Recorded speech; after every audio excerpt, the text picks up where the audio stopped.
Alléluia. Et donc, pendant que je servais mon père, que j'aimais beaucoup, avec détermination, il y a ce qu'on appelle un caractère, un désir de bien faire, qui voulait me faire avancer les choses, de fois sans tenir compte à quel niveau de son projet à lui on était. Donc quand il n'avançait pas, je dis que ce qui compte, c'est que les choses avancent. Mais en voulant faire avancer les choses de fois à ma manière, sans tenir compte de ce que Dieu lui disait à lui, alléluia, je lui mettais en colère. Parce que quand il est en pause, moi je veux avancer. Et quand il va avancer, des fois j'estime que ce n'est pas le moment. L'intention n'était pas mauvaise, alléluia. Mais le principe était mauvais parce que c'est lui le leader. C'est lui le meneur, ce n'est pas à moi de le mener. Ce n'est pas à moi de le conditionner.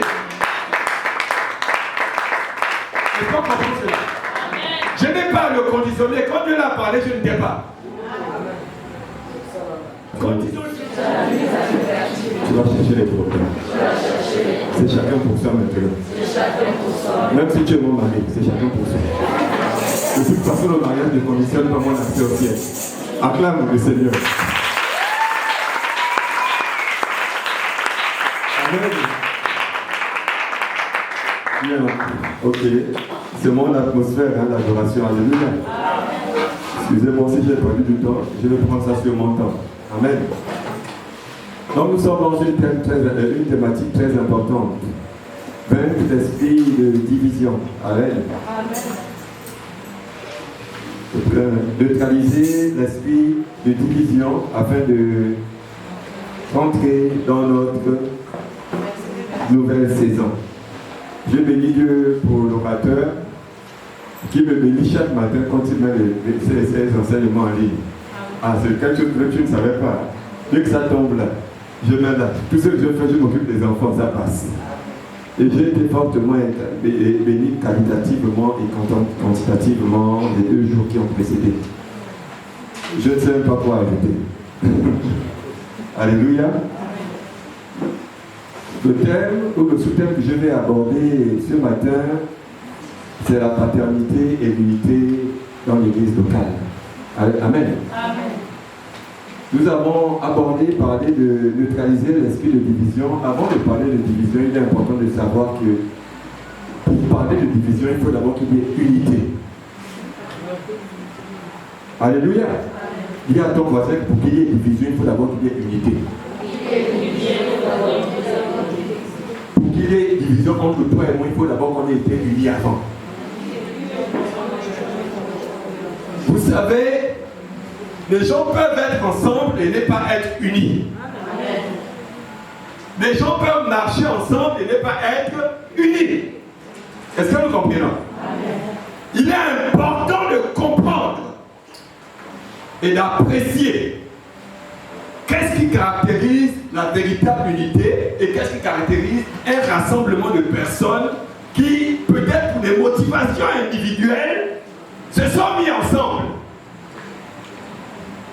Est-ce que nous comprenons? Amen.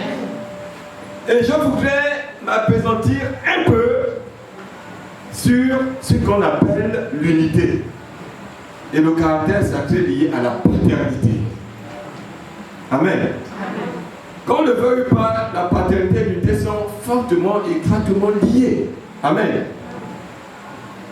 Nous allons lire 2 textes, sinon 3 textes pour illustrer ma pensée.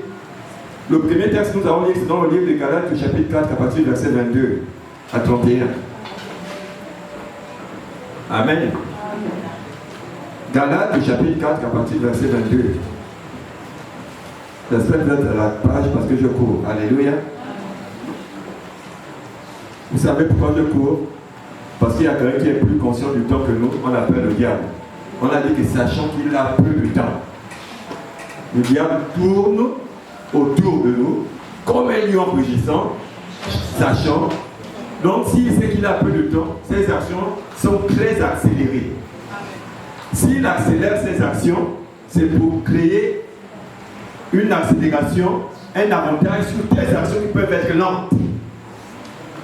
Ta rapidité, dans ta manière de t'exprimer, de t'engager dans l'œuvre de Dieu, peut garantir ta victoire ou ta perte. Parce qu'il y a quelqu'un de très motivé, qui a plus conscience du temps que toi. Les seules personnes, des fois, qui fonctionnent hors du temps, sans tenir compte du temps, ce sont les chrétiens. Ils pensent qu'ils ont tout leur temps. Et ils disent que Dieu va faire chaque chose dans son temps. C'est faux. Il y a le temps que tu plais par ta précipitation et ta détermination. Quand on dit que chaque chose a son temps, il y a aussi le temps appartient à celui qui sait le gérer. Amen. Donc il est écrit dans le livre de Galates, chapitre 4, à partir du verset 22. Car il est écrit qu'Abraham eut deux fils, un de la femme esclave et un de la femme libre. Mais celui de l'esclave naquit selon la chair, et celui de la femme libre naquit en vertu de la promesse. Ces choses sont allégoriques, car ces femmes sont deux alliances, l'une du mont Sinaï, enfantant pour la servitude, c'est Agar. Car Agar, c'est le mont Sinaï en Arabie, et elle correspond à la Jérusalem actuelle, qui est dans la servitude avec ses enfants. Mais la Jérusalem d'en haut est libre, c'est notre mère, car il est écrit, réjouis-toi, stérile, toi qui n'enfantais point. Éclate et pousse des cris, toi qui n'as pas éprouvé les douleurs de l'enfantement. Car les enfants de la délaissée seront plus nombreux que les enfants de celles qui étaient mariées. Pour vous, frères, comme Isaac, vous êtes enfants de la promesse. Et de même qu'alors celui qui était né selon la chair persécutait celui qui était né selon l'esprit. Ainsi en est-il encore maintenant. Mais que dis-je? L'Écriture chasse l'esclave et son fils, car le fils de l'esclave n'héritera pas avec le fils de la femme libre. C'est pourquoi, frères, nous ne sommes pas enfants de l'esclave, mais de la femme libre. Est-ce qu'on peut rendre gloire à Dieu pour sa parole?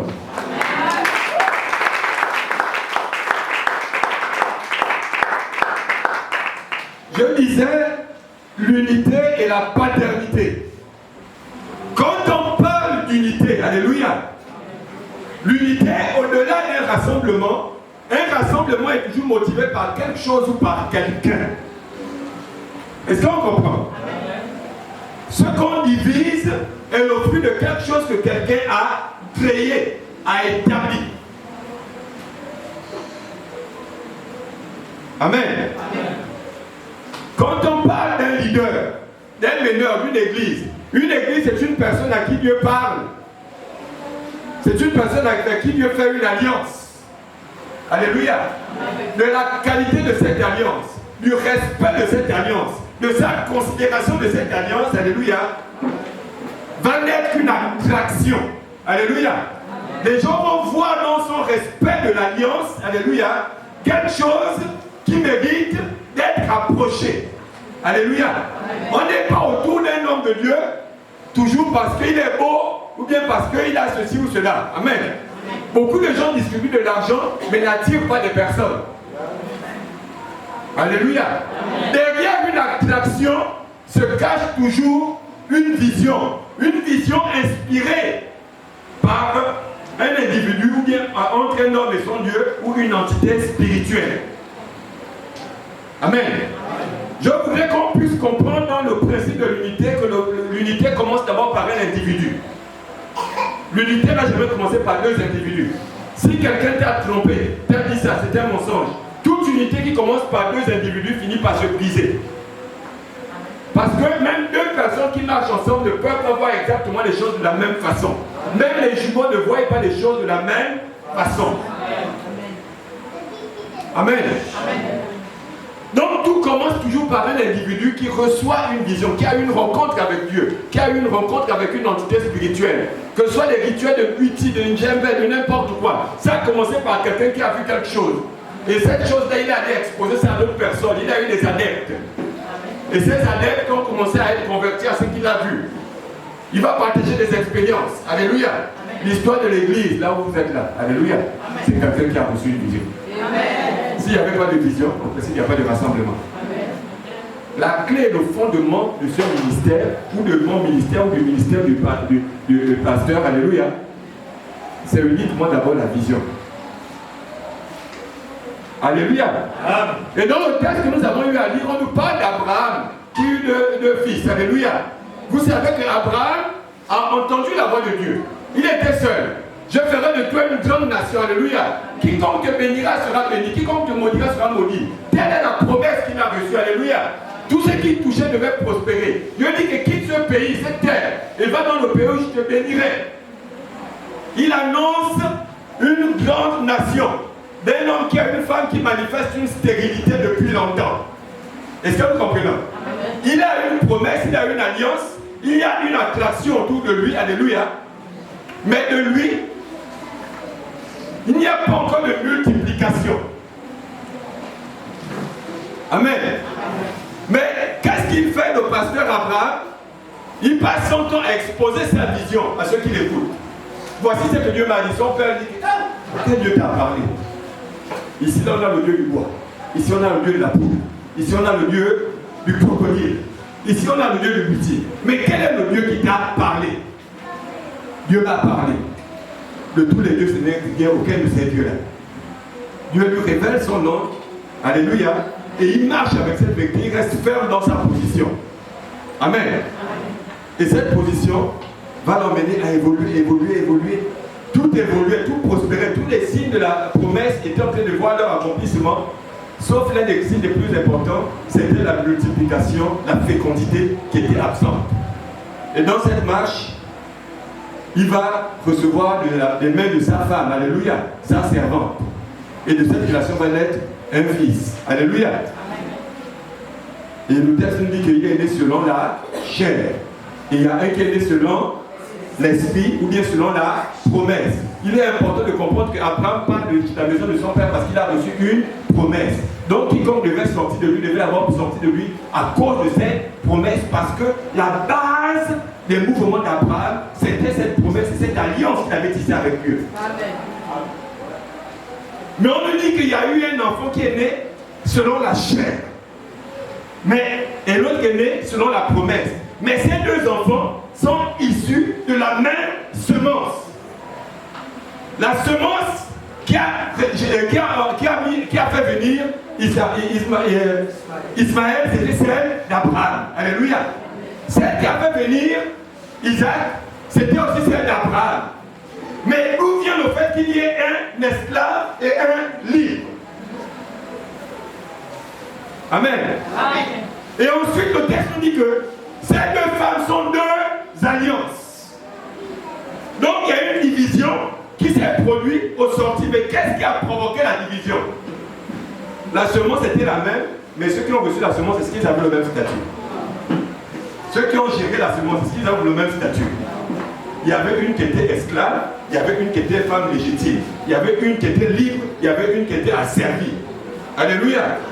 J'ai envie de te dire que l'homme de Dieu, excusez-moi, je ne fais pas envie de la personne, donc, que ce soit moi ou le pasteur, alléluia. Quand nous libérons la parole ici, quand nous prêchons la parole ici, nous libérons la même semence. Mais cette la semence elle vient ressortir de vos oreilles, de vos bouches, c'est le fruit de ce que nous sommes à l'intérieur de nous. Amen. Il y a un état d'esclavage, un système de fonctionnement que les gens ont, qui font que quand ils reçoivent la parole, ils peuvent catalyser la même semence et en produire une alliance d'esclaves charnels, et d'autres vont produire une alliance spirituelle. Donc ils vont, comment dire, maintenir, entretenir, perpétuer l'alliance de leur Père. C'est pourquoi dans l'église, on peut avoir des rassemblements. Il y a des rassemblements charnels et il y a des rassemblements spirituels. Tout va de la base du fond avec lequel tu reçois ce qui sert de référence pour nous tous ici. Amen. Est-ce qu'une fois quand le prophète s'élève ici, il a déjà prêché spécialement pour la sœur Diane, la sœur Yvette, ou bien spécialement pour sa femme? Il libère la parole pour lui-même. Même quand il veut prophétiser pour quelqu'un, quelqu'un à côté peut attraper sa grâce. Amen. Confirme à la femme syro-phénicienne. N'était pas prévu par la grâce.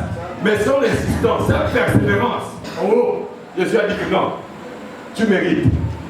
Quelqu'un te dit non, ça c'est pas pour toi. La nourriture, les enfants donnent pas petits chiens, on te crée des chiens. Les chrétiens, les petits chiens mangent des miettes qui tombent la table, ils regardent, ils disent ah.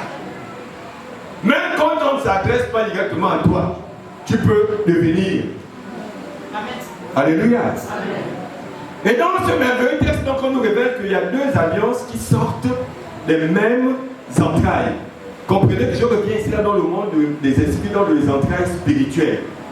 Alléluia. Abraham a reçu une parole. Alléluia. De cette parole est sorti un rassemblement qui a produit 2 alliances. Alléluia. Est-ce que nous comprenons? J'ai envie de te dire que ce qui se passe dans nos églises, ça ne m'étonne pas, ça n'étonne pas le prophète. Alléluia.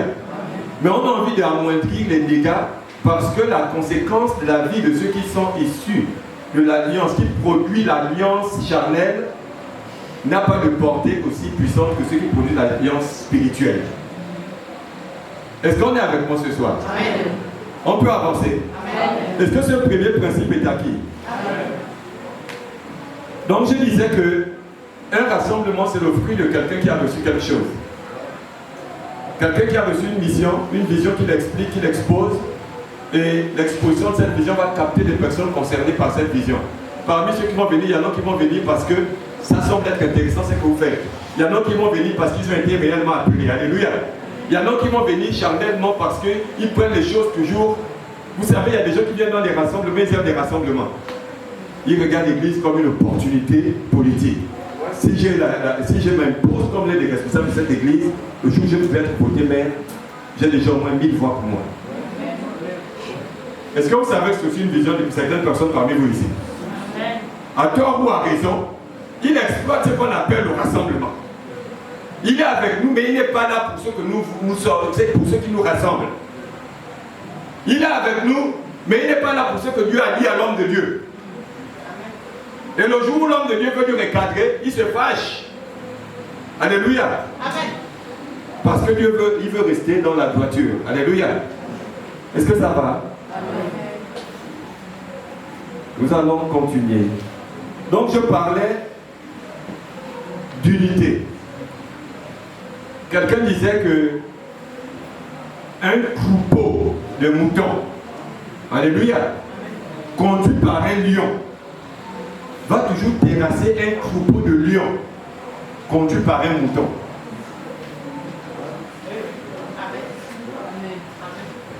Est-ce qu'on me suit? Pourquoi? Parce que le troupeau s'identifie à leur leader.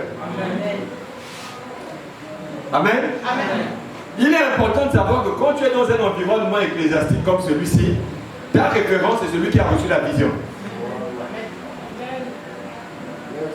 Quand il y a une confusion, la question c'est savoir est-ce qu'il est ton référent encore. Parce que dans la vision qu'il a enfantée, il y a des visions, il y a des productions charnelles et des productions spirituelles. Donc à l'intérieur, il va établir des gens. Moi personnellement, j'ai établi des responsables comme toutes nos églises fonctionnent. Responsable chante, responsable de ceci, cela, un adjoint principal, alléluia. De fois lié à la motivation de quelqu'un, on peut établir quelqu'un qui est impacté, qui a un leadership, mais dont le traitement de la semence qu'on a donné est plus charnel que spirituel. Et le danger, c'est qu'il va chercher à s'approprier des responsabilités qui ne dépendent pas de lui. Amen. Est-ce que nous comprenons? Je vais prendre un exemple. Il fut un temps, j'ai fait 10 ans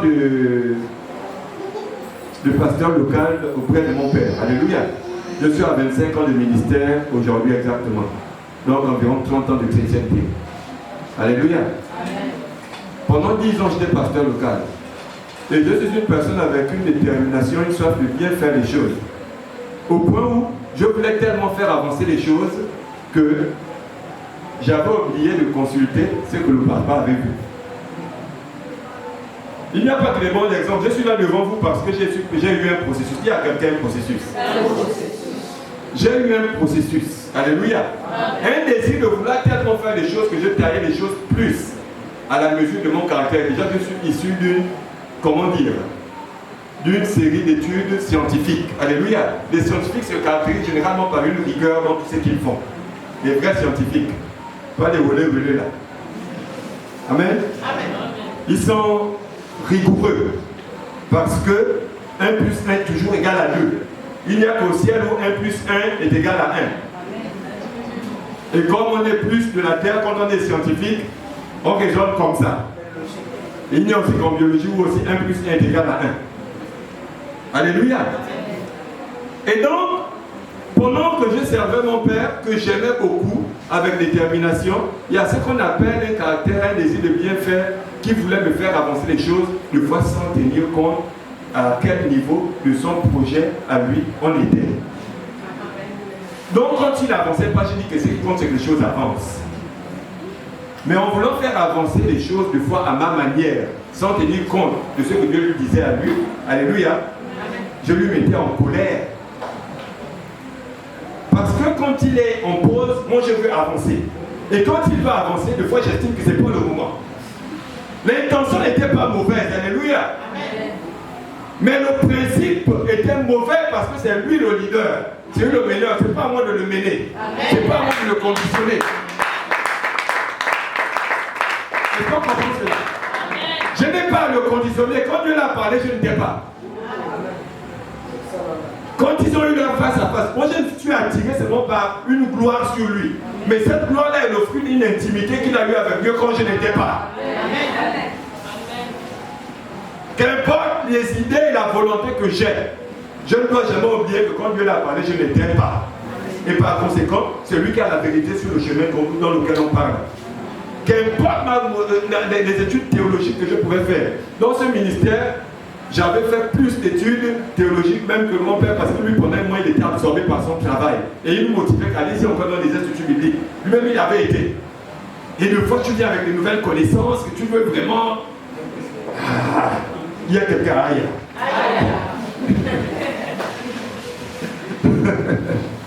Alléluia. Dans cette motivation, des fois je blessais,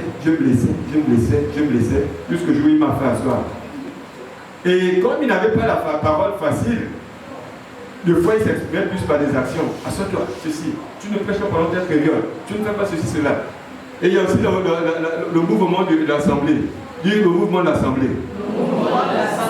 Vous aimez acclamer toujours tout est mal. Alléluia. Pasteur Fortuné. Oui. Et tu es là, tu les encourages dans ça. Tu commences à annoncer que c'est tel dimanche, c'est moi qui prêche. Tu crées un mouvement. C'est une grande trahison. Tu ne fais pas un mouvement autour de l'intervention de ton père, mais c'est autour de ton intervention que tu crées un mouvement. L'église est déjà plus en effervescence. C'est un manque de loyauté. Et j'ai produit ça. J'ai vécu ça. Il a fallu que Dieu puisse me briser. Me fasse passer par une délivrance. Tu connais mon mot, on m'a envoyé là-bas pendant des mois. Bon, il a essayé de délivrer, après il appelle mon père et dit bon, la vérité c'est que je n'ai pas vu le démon, mais il a un excès de zèle. On va tempérer son zèle. Alléluia. Et on m'a conseillé. En principe, je n'avais pas la réalité de la portée, de la paternité de ce que mon père était dans le ministère et la condition en sine qua non qu'il était pour faire avancer les choses. Amen. Alléluia. Le temps passe. Bien. On va avancer. Ce sont des exemples pour faire vivre et être plus réel qu'on ne parle. Donc on parle de paternité et de l'unité dans l'église locale. Je disais que ça tout part d'abord d'un homme. Alléluia. C'est ce que l'homme de Dieu reçoit, qu'il exprime à travers ses enseignements et tout le programme d'action qu'il va entreprendre, qui va exprimer sa vision. Et autour de ces activités, on va avoir envie de venir. On va être attiré. Et ça va faire le rassemblement, ça va faire l'église que vous êtes. Et je pouvais dire tout de suite là qu'un troupeau de moutons conduit par un seul lion va toujours terrasser un troupeau de lions conduit par un seul mouton. Parce que le troupeau de moutons va se comporter comme le troupeau des lions va se comporter comme le mouton qui les conduit. Comme le mouton mange l'herbe, vous allez voir maintenant les lions commencer à brouter de l'herbe. Parce qu'on s'identifie toujours à son leader, à son meneur. Alléluia, à son père. Et quand les moutons sont conduits par un lion, ils vont commencer à grogner comme le lion aussi. C'est pourquoi ils vont toujours terrasser. Le problème, ce n'était pas ce que vous êtes, même les limites avec lesquelles vous marchez. Alléluia. Le problème, c'est comment vous imitez cet homme que je trouve très excellent dans ce qu'il fait. Je vous assure, je prends ces supports de cours, je suis passé dans les instituts publics, je me suis confronté à des théologiens de qualité. Alléluia. il y a une substance et une profondeur dans ce qu'il fait. Alléluia.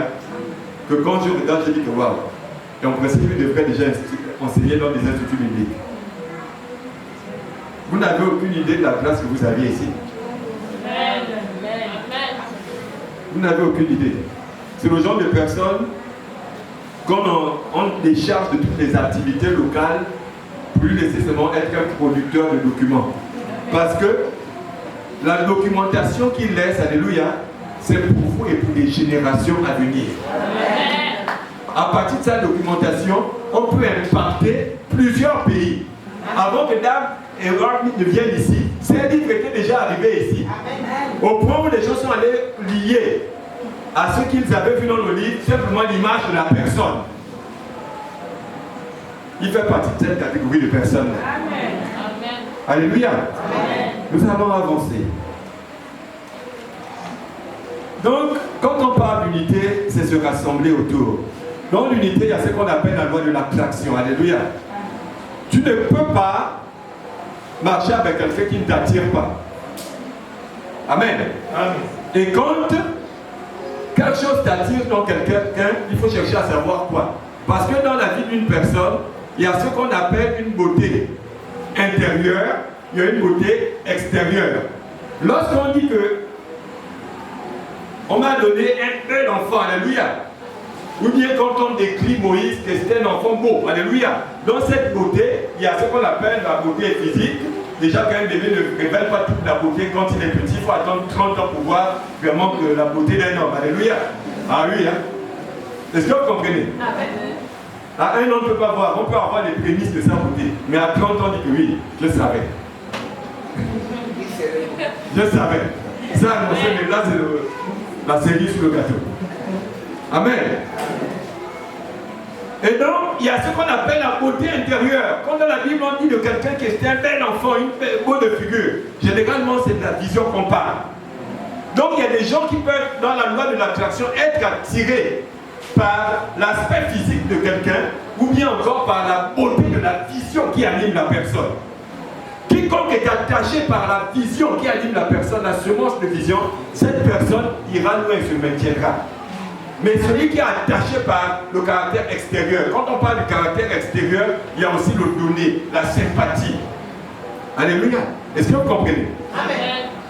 Il y a des personnes qui aiment donner et il y a des personnes qui aiment recevoir. C'est pas mauvais, mais c'est mauvais quand c'est une habitude qui devient la vitam aeternam. Une fois je suis en train de prêcher, il y a une fille qui dit Amen, elle vient avec l'argent, elle scelle 2000. À la fin du culte, elle dit Papa, j'ai besoin de taxi, combien 2000? J'ai dit oh, tu viens me prendre les 2000 que tu as amené ici. J'ai dit oh, tu viens me prendre les 2000, il ne fallait pas donner, qui t'est obligé. Mon compte ça dit que si je mange, que tu puisses être béni. Si je ne mange pas, ça devient un fardeau pour toi. Tu veux, dis-moi, explique-moi. Entre ce que tu as fait comme action pendant le culte et retourner avec toi dans si choisis toi-même. Non, il y a des gestes qui me font peur. On n'est pas là pour berner des autres. Si tu m'emmènes une semence et que je ne mange pas, si tu as fait du n'importe quoi, ou bien si je refuse de manger ta semence, s'il refuse de manger ta semence, ça veut dire que le ciel a refusé. Parce que Dieu mange à travers la bouche de ses serviteurs. Il y a des choses, quand tu viens, tu déposes une semence ici, tu viens aujourd'hui, tu trouves ça posé. La semaine prochaine, tu trouves ça posé. Fais attention, réfléchis. Comment le pasteur passe, il n'a pas vu mon enveloppe bien chargée là depuis. Il se peut que Dieu l'ait aveuglé. Et si Dieu l'aveugle, ça veut dire que ton cas est en pause. Amen.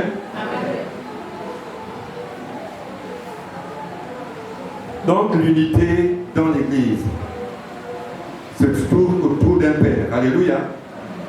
Nous allons lire un texte rapidement pour toucher tous les autres points. Dans le livre de Matthieu, chapitre 16, verset 13 à 17, il est écrit, Matthieu, chapitre 16, verset 13 à 17. Jésus étant arrivé dans le territoire de Césarée, de Philippe, demanda à ses disciples, qui dit-on que je suis, moi le Fils de l'homme? Ils répondirent, les uns disent que tu es Jean, Baptiste, les autres Élie, les autres Jérémie ou l'un des prophètes. Et vous, leur dit-il, qui dites-vous que je suis? Simon-Pierre répondit, tu es le Christ, le Fils du Dieu vivant. Jésus reprenant la parole lui dit, tu es heureux, Simon, fils de Jonas, car ce ne sont pas la chair et le sang qui t'ont révélé cela, mais c'est mon Père qui est dans les cieux. Alléluia. Ce texte nous révèle quelque chose. Jésus est leur leader, leur Père spirituel. À un moment, ils marchent avec eux, ils font des miracles, ils les ordonnent de faire des miracles. Et ils posent la question, en fait, qu'est-ce que les gens disent du monde? Oh, il paraît que j'ai Belzébus, il paraît que Jean-Baptiste, il paraît. Après, c'est tout. En fait, vous dites que je suis qui? Il est important de savoir que pour être uni à quelqu'un, alléluia, pour parler de l'unité dans l'église, il faut connaître en principe qui est ton Père spirituel. Amen. Amen.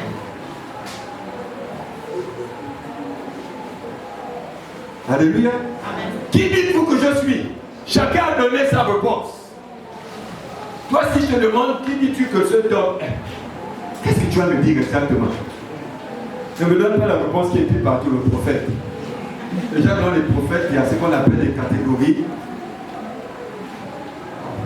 Alléluia. Qui dis-tu que cet homme est? Pierre répond que, au verset 16, Simon-Pierre répondit, tu es le Christ, le Fils du Dieu vivant. Jésus, reprenant la parole, lui dit, tu es heureux, Simon, fils de Jonas, car ce ne sont pas la chair et le sang qui t'ont révélé cela, mais c'est mon Père qui est dans les cieux. Est-ce qu'on est tous d'accord? Amen. Je vais vous contester tout de suite. Dans Jean 1, 40, verset 42, que quelqu'un lise. La première rencontre maintenant. Alléluia. Jésus a dit à Pierre que ce n'est pas la chair et le sang qui t'ont révélé cela, n'est-ce pas? Mais c'est mon Père qui est. Donc Jésus a été clair que la vérité qui est sortie de ta bouche là, ce n'est pas ta chair, ce n'est pas une alliance charnelle qui t'a révélé cela. Quelqu'un peut lire rapidement. Jean chapitre 1, verset 40 à 42. Je lis la parole de Dieu. André, frère de Simon-Pierre, André, frère de Simon-Pierre, l'un des deux qui avait entendu les paroles de Jean et qui avait suivi Jésus, ce fut lui qui rencontra le premier son frère Simon. Simon-Pierre, alléluia. Et il lui dit, nous avons trouvé le Messie. Il lui dit quoi? Nous avons trouvé le Messie. En parenthèse, c'est écrit Ce qui signifie Christ. ce qui signifie Christ. Et continue. Et il conduisit vers Jésus. Jésus l'ayant regardé dit, tu es Simon, fils de Jonas, tu seras appelé Céphas, ce qui signifie Pierre. Amen. Qui a dit à Pierre que nous avons trouvé le Messie, le Christ? Après le texte qu'on vient de dire, qui a dit ça? Relis le verset 41. Ce fut lui qui rencontra le premier, son frère Simon. Et il lui dit, nous avons trouvé le Messie. Qui a rencontré le premier son frère? C'est André. Qui a dit à Pierre que lui là c'est le Christ? C'est parle avec conviction, c'est la Bible qui a écrit. Oh, c'est André. Mais d'où vient que Jésus dit que ce n'est pas la chair et le sang qui t'a révélé ça? André est fait de chair, et s'il n'est pas fait de chair et de sang. Il faut que vous compreniez une chose, alléluia. On peut recevoir la même information, alléluia, et la recevoir de manière charnelle. Quand Jésus dit à Pierre ici que ce n'est pas la chair et le sang, c'est parce que la dimension dans laquelle Pierre le disait, amen, ce n'était pas dans une dimension que André le lui avait dit. Vous savez pourquoi? Au moment où Jésus pose la question, quand il dit que je suis, est-ce qu'André n'était pas parmi les disciples? Mais pourquoi André n'a pas dit? Parce qu'il n'avait pas la conviction de ce qu'il avait dit à Pierre. Il y a ce qu'on appelle les bouches autorisées.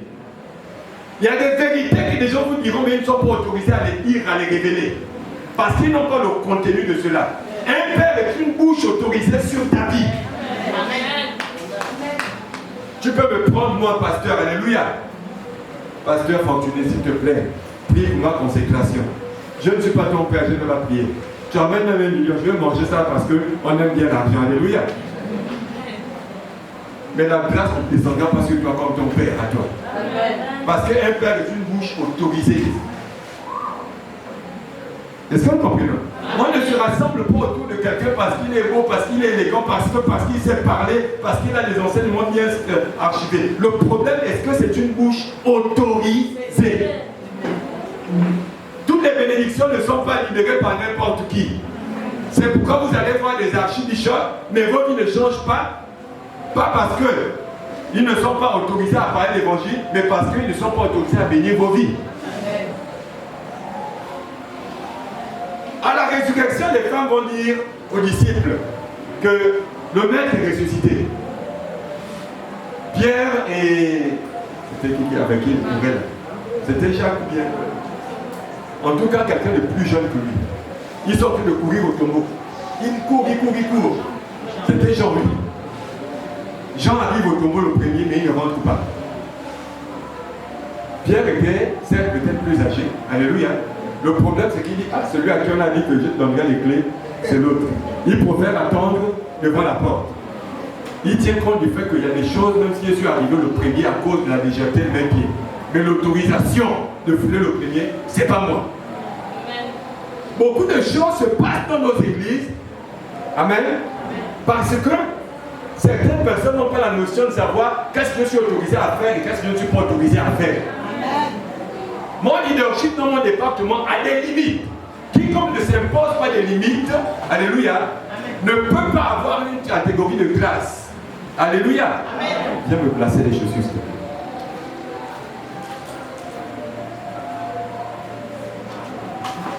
Est-ce qu'on suit? Ne faites pas attention, c'est ma fille. J'ai le lacet qui me dérange un peu.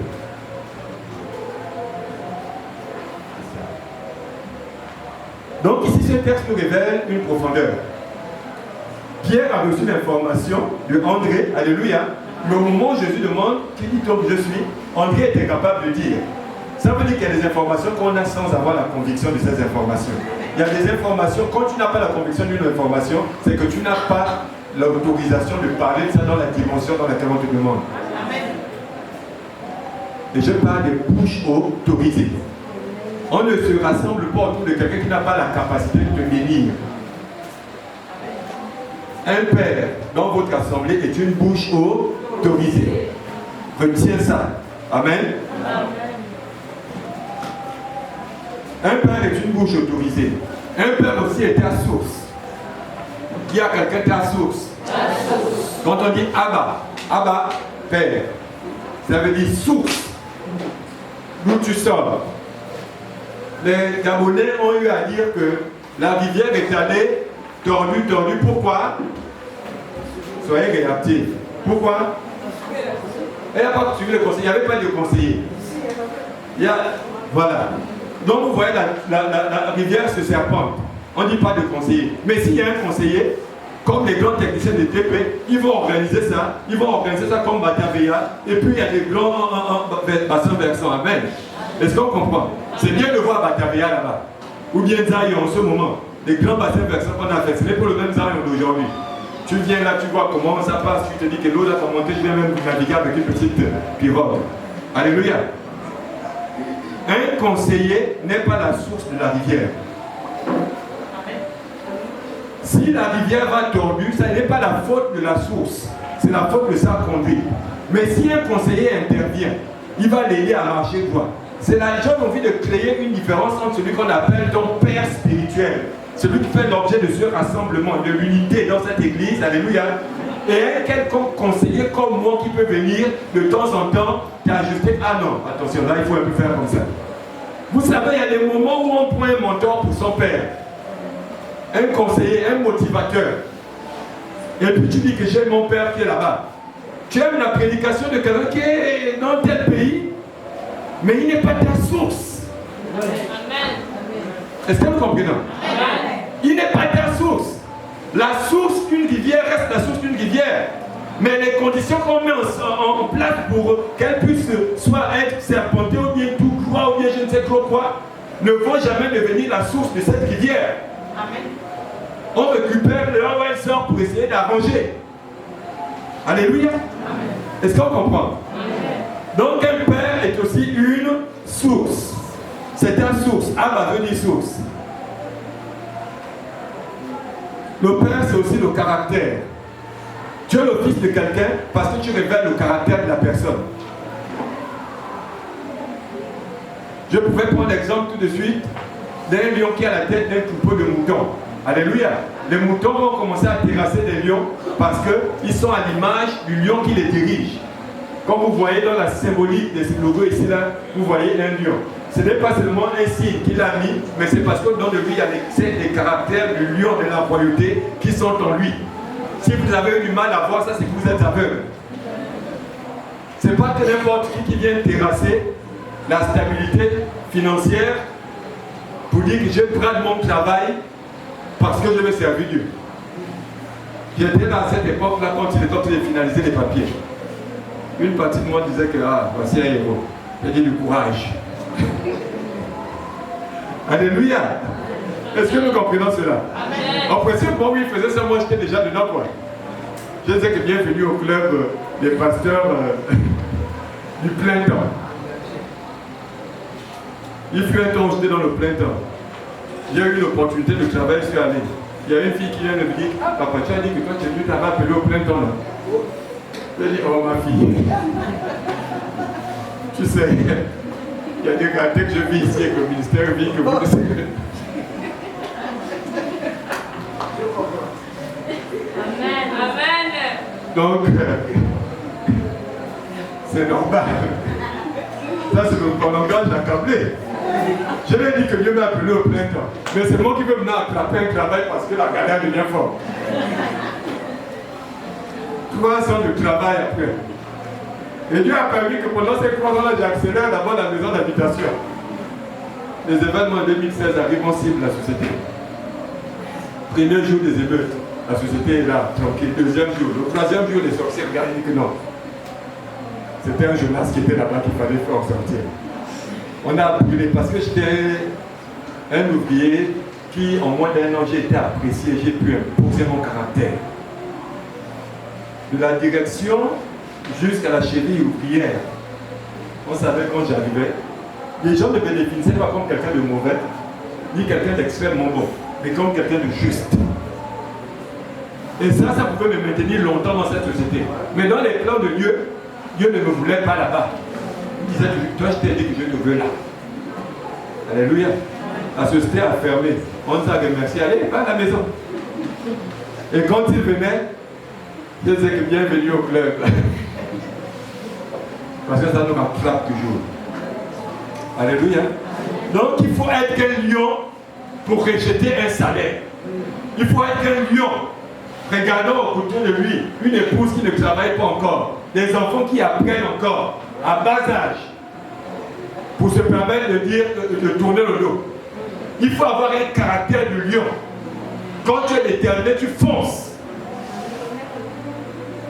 Est-ce qu'on comprend cela? Amen. Donc un père spirituel, c'est aussi le caractère. Qu'est-ce qui caractérise ton père? Son influence. Est-ce que tu es influencé par ceux qui dirigent ses actions? Ou bien tu es influencé par toi-même? Alléluia. C'est bien beau d'écouter les pères sur les Facebook, les WhatsApp, les YouTube. Alléluia. N'oubliez pas que vous écoutez seulement une prédication, mais pas le caractère de la personne. Amen. Le caractère de quelqu'un, on le découvre en vivant avec la personne. Amen. Le caractère de la personne, on le découvre à travers ses principes, sa manière de juger les problèmes, sa manière d'apprécier les situations. Une prédication, c'est quelque chose de préparé circonstanciellement. Et Dieu peut même utiliser l'âne circonstanciellement. Mais l'âne est resté l'âne. Est-ce qu'on comprend cela? Amen. Donc un homme peut être percutant dans des bons enseignements, mais vous n'avez aucune idée de ce qu'il est réellement. Amen. Parce que c'est ce qui nous caractérise. Alléluia. Ce n'est pas... Alléluia. Amen. Il y a des bouches autorisées. Un père, c'est aussi un repère. Amen. Dans le texte que nous avons eu à lire, Jésus voulait savoir si ses disciples avaient pour repère lui, le vrai lui. Mais d'autres ont commencé à dire que d'autres disent que tu es Belzébuth. D'autres disent que c'est Jean-Baptiste. En d'autres termes, les repères étaient déjà faussés. Amen. Ils marchaient avec Jésus, mais l'idée, la vision qu'ils avaient de Jésus était tellement fausse qu'ils ne pouvaient pas devenir des petits Christos. Il ne pouvait pas. Il ne pouvait pas être le fruit de son ministère, combien même il s'aimait tous les jours cette même semence. Ça devenait comme une semence charnelle, une alliance charnelle et une alliance spirituelle. Tu dois connaître les promesses qui marchent avec ton Père. Tu ne peux hériter de lui que ce qu'il a reçu. Amen. Pas autre chose. Amen. Mais si tu ne connais pas ce qu'il a reçu, comment tu vas hériter? La meilleure façon de passer à côté de son héritage, c'est d'ignorer même ce que tu dois recevoir. Alléluia. Un père, c'est aussi une échelle. C'est Jacob qui a vu l'échelle, n'est-ce pas? Il marchait, il était fatigué. Il fuit la colère de son frère qu'il a volé la bénédiction. Alléluia. Il dort et il voit une échelle où montent et descendent des anges. Son père est venu dire qu'en principe, il dit que c'est lui est redoutable. Amen. Tandis qu'il était découragé, abattu. Ton père est ton échelle. Amen. Et Jésus dit, désormais vous verrez des anges monter et descendre. Alléluia. Est-ce que nous comprenons cela? Amen. Ton père est ton échelle, pourquoi? Si il arrive à un certain niveau, pour arriver à un niveau plus haut, tu pars de là où il s'est arrêté. Le départ d'un véritable fils, c'est toujours la fin de son père. Quand on parle de la fin de son père, ce ne sont pas ses faiblesses. Il s'agit de là où sa gloire s'est arrêtée, c'est là où se trouve ton début. Amen. Amen. Vous devez comprendre ces choses. Un père est une échelle. Si tu n'as pas d'échelle, il y a des niveaux de gloire que tu ne vas jamais connaître. Un père, je disais que c'était une bouche autorisée. Amen. Un père, c'est une personne qui, en principe, est à couverture. Quand on nous parle d'Élisée et de Géasi, vous avez entendu parler de ce gars qu'on appelle Géasi? Il est serveur du Seigneur. Il était quelque peu spirituel, de foi charnelle, il était vraiment inconstant dans sa spiritualité. L'inconstance dans la spiritualité t'exposera des fois à des situations charnelles qui peuvent être fatales à ta vie. C'est le gars qui, quand Élisée partait chaque fois chez la femme, c'était la femme qui préparait la chambre haute, la femme tsunami. Elle avait, je crois, une situation sociale assez confortable, aisée. Donc elle avait dit que l'homme de Dieu, quand il vient ici, au lieu qu'on lui donne la chambre des enfants, on va faire une chambre, même s'il dit juste une fois par an, c'est sa chambre. Une chambre haute, une chambre de prière, et il a mis le split, l'eau chaude, la baignoire, la prière médicale, un matelas médical bien. Il a piloté les rayons avec les plumes de poule. Voilà. Il a mis un plasma, le Wi-Fi. Il était à l'aise. Elle a parfumé la chambre là. Elle s'est assurée que le jour où il vient ici, là, il faut qu'il puisse faire des bons rêves. Que Dieu parle sur ma vie. Vous savez, quand vous faites une chambre haute et un homme de Dieu, en principe, vous piégez la grâce dans vos vies. Beaucoup de gens ne comprennent pas.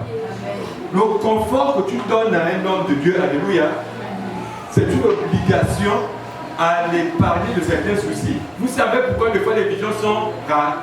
Parce que nos pensées sont absorbées par qu'est-ce que je vais manger, comment je vais payer la scolarité des enfants, comment. Mais quand tu effaces tous ces problèmes-là de l'esprit de l'homme de Dieu, il ne reste plus que les visions nocturnes. Amen. Mais c'est normal que ces pensées soient absorbées par des choses qui ne peuvent pas vous dire. La réalité. Il y a des choses que je ne peux pas vous dire. Alléluia. Est-ce que vous comprenez? Tout récemment, j'ai reçu un don, un lit de 3 places que je cherche depuis, avec un beau matelas. Sauf seulement que l'origine de ce don-là, c'était un veuf, mon frère, qui a perdu sa femme, et puis naturellement, personnellement, dit que tu ne reprends plus les mêmes choses. Donc j'ai dit que ok, ça me fait un lit et il a étudié ça que peut-être 3 mois. Sa femme est tombée malade, on a géré la situation pendant peut-être 1 an, et puis elle est partie. Et je viens là, je dis ok, il ne reste plus qu'à annoncer à ma femme qu'on va avoir le lit que je l'avais promis depuis. Ma femme m'a regardé, chérie, après 20 ans de mariage, si tu veux m'offrir un lit, c'est ça.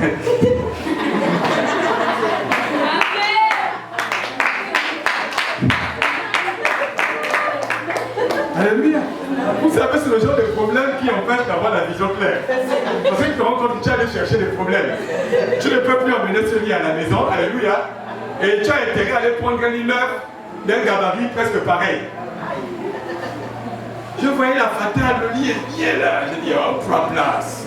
Avec un gros matelas. Il me reste plus qu'à aller prendre les gras de 3 places, 3 places. Et ma chambre est assez grande pour ça. Ah, la honte. Elle a dit non. Je n'ai rien contre le fait que tu veuilles qu'on ait un lit. Mais non, ça il faut payer pour moi. Alléluia. Pourquoi? Parce qu'après 20 ans, je vais vous révéler des choses. Alléluia. Mon premier lit, je l'ai reçu en cadeau de mon père. Il a payé un bon lit en bois solide. Et ma mère était là, elle a décidé de changer de lit. Elle dit que bon, qu'il devait lui donne ce lit, un beau lit. Je suis là tranquille, quand ma femme vient, elle me trouve avec le lit. Elle a trouvé ce lit-là. Donc on se marie, on est là tranquille. Lui vient se dire, ah c'est un cadeau. Bon, pas un cadeau, j'ai hérité ça de la mort de mon père. Parmi les biens qu'on a partagés, ça c'est ce que j'ai eu. Alléluia.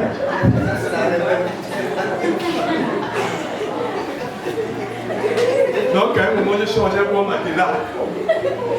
On a changé peut-être 2 matelas en 20 ans. Elle dit que bon maintenant on doit avoir un nouveau lit.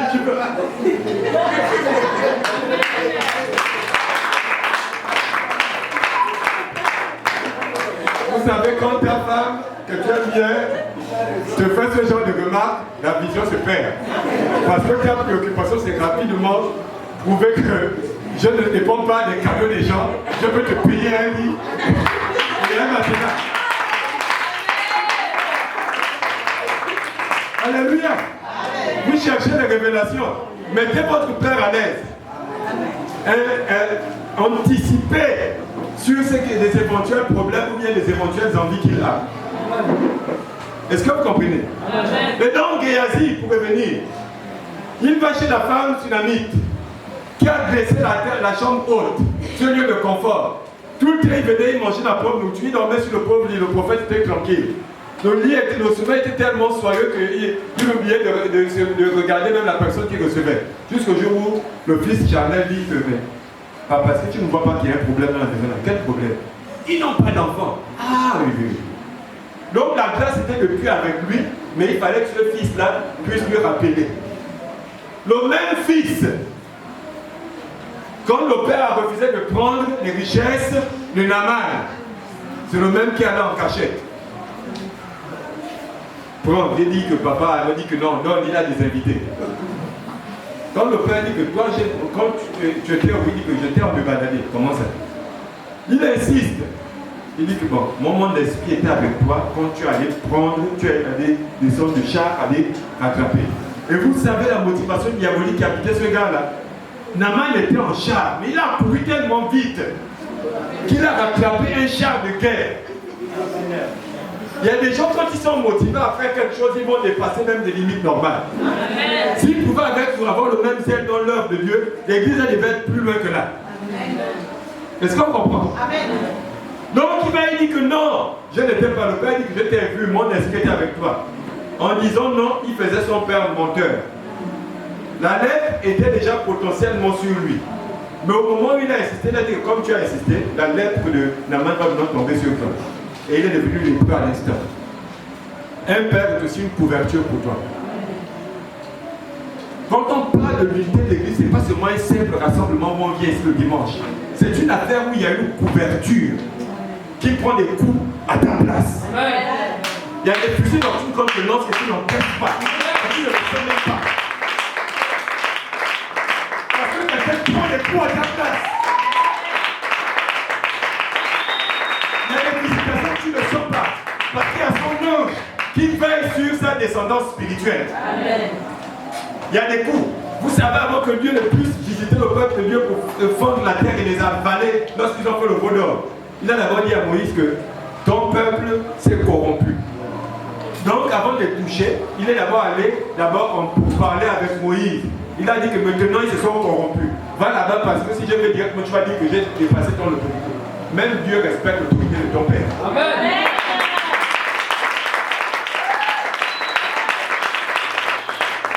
Et lui,